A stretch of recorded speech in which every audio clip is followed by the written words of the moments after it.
Ej, bodaj si sa zdível, keď si mi ju videl. Ej, tú sukničku červenú, nedá si mi na ňu. Ja som sa narodil v Lučívnej, pod Tatrami. A zaujímavé je, že vždycky som mal úžasný vzťah k umeniu. K literatúre, k knihám, k hudbe, k nástrojom hudobným, k maľovaniu a obdivoval som tých ľudí, ktorí taký kumšt ovládali. A vždycky som sa kolo nich motal a takto som získal takéto skúsenosti a potom som ich uplatňoval v živote. Začal som rezbarčiť trošku v tom jamníku, lebo som chodil rád a obdivoval zručnosť bačov. A tí ma naučili robiť čerpáky. No a keď už som tie čerpáky robil, tak som potom aj piesy vyrezávané, aj kadejaké kazety tam porobil. Dokonca z voľských rohov sme robili spony do vlasov. To sme odrezali ten roh, rozrezali sme ho na jednej strane a sme ho varili. A keď sme ho uvarili dobre, tak sme ho rozťahli, dali do zveráka, stiahli a on keď vychladol, už sa dal do kruhu, ale len do polkruhu. No a potom sme vyrezávali, leštili, brúsili pastami. Mal som 28 rokov, keď sme mali prvú veľkú výstavu v škole. Hej. Bola jedna trieda voľná, tak v tej triede sme to urobili. A celý mesiac tam bola otvorená. Navštívili ju vtedy v takej malej obci vyše 300 ľudí a dokonca bulharská delegácia, ktorá bola na okrese, tam prišla. No a v tom svite to boli najproduktívnejšie obdobie môjho života, lebo tam som učil na plný úväzok. Tam bol ten súbor Jánošík, folklórny, tam som hrával. Tamto som, ten kontráž tam v tom kraji. To je moja cymbalová muzika, naša cymbalová muzika. Tak tam sme mali okolo 400 vystúpení, z toho okolo 100 v zahraničí. To bol prínos, že v tom období, keď ťažko sa chodilo za hranice, tak my sme boli v Londýne, vo Francúzsku, sme boli v Rakúsku. Takto prešiel tento život, až sme sa dostali do Mikuláša. Hej, horou, horou, poď Janík domov. Hej, horou, horou, poď Janík domov. Ja by som išiel, keby som mohol. Hej, ale nemôžem, hlavka ma bolí. Dorúbali ma v Detvianskom polí. Takže keď som hudobnú výchovu v tej škole učil, tak sa nemohol učiť. To všetko spievalo. Lebo aj oni búchali si to, všetci spievali, nedalo sa učiť. Ešte školník tancoval, čo ja viem, na chodbe. Takže my sme mali tam také krásne zážitky, viete.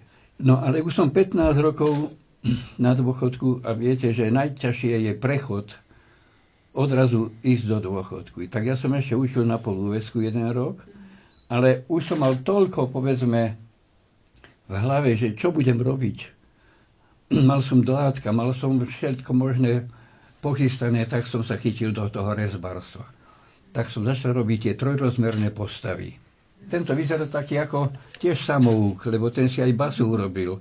Lebo basa, kontrabas není takýto. Je taký basulotejší. Hej? No. A tento má ale také väčšie ucho a dobrý palec.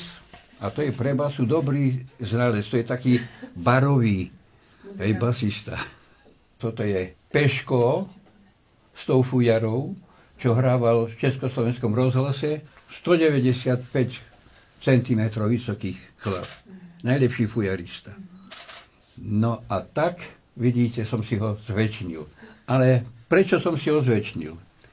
Odjaživa som chcel robiť fujary. Vo svite sme prevrtali z Javora fujaru.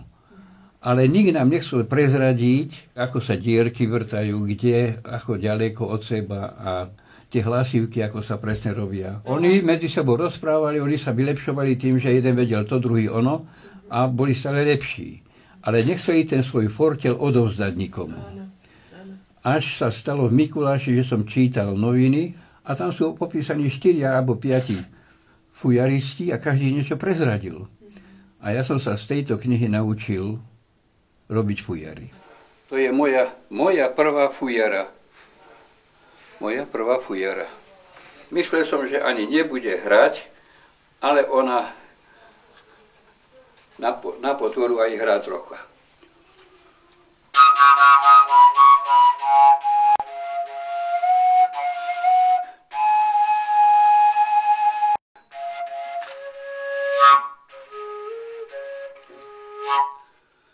Čím lepšie vyschne, tým to drevo je tvrdšie, hej, až na kosť, také tvrdé. To drevo je. A potom, áno, aj znie. A keď je dobre vyzretá, tak aj má lepší tón. Dobre. Niektorá hrá dobre, hej, niektorá horšie. Hej, a ja hovorím, netreba sa týmto zapodievať, veď ani každá žena sa nevydarí. Ale ani muž. To je detianská fujara.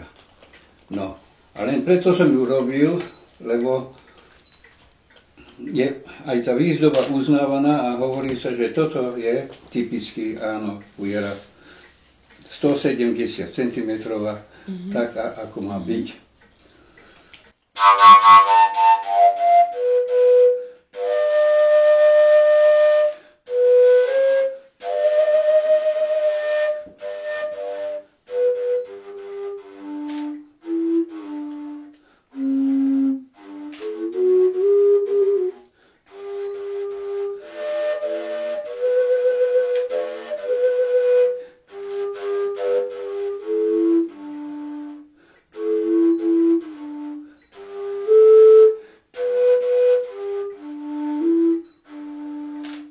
Najšťastnejší som, keď prídu mladí ľudia a môžem im odovzdať svoje zážitky a skúsenosti.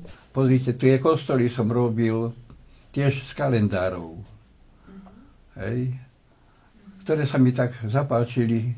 Napríklad tamto je Mikulášsky, tamto je ten artikulárny drevený kostol, taký známejší, tu je Dudince moderný. Urobil som 19 týchto kostolov, ale potom som sa zase na niečo iné, viete, chytil a iné ma niečo zlákalo a zvábilo. No tak som inšie robil, hej. Povedzme, tie reliefy. Sledoval som v televízii jedno vysielanie, hovorili, že jeden baník z Uhrovca, ktorý robil v bani v Ostrave, mu pri tej práci otrhlo ruku ľavú. No tak už nebol baníkom, prišiel domov a mu bolo dlho, tak začal strúhať. A nakoniec, po niekoľkých rokoch som videl, že urobil Večeru Pánovu. S jednou rukou. A ja som si povedal, s jednou rukou tento človek urobil Večeru Pánovu a ja mám dve, tak idem aj ja robiť. A on ma inšpiroval k tomu, že som túto Večeru Pánovu urobil. Preto len keď človek s tým robí, tak tou druhou rukou môže zatlmiť, aby neostruhol viac. Pretože keď malujete, tak sa dá premalovať obraz. Ale keď sa vyrezáva, keď sa zle odreže, už je zle.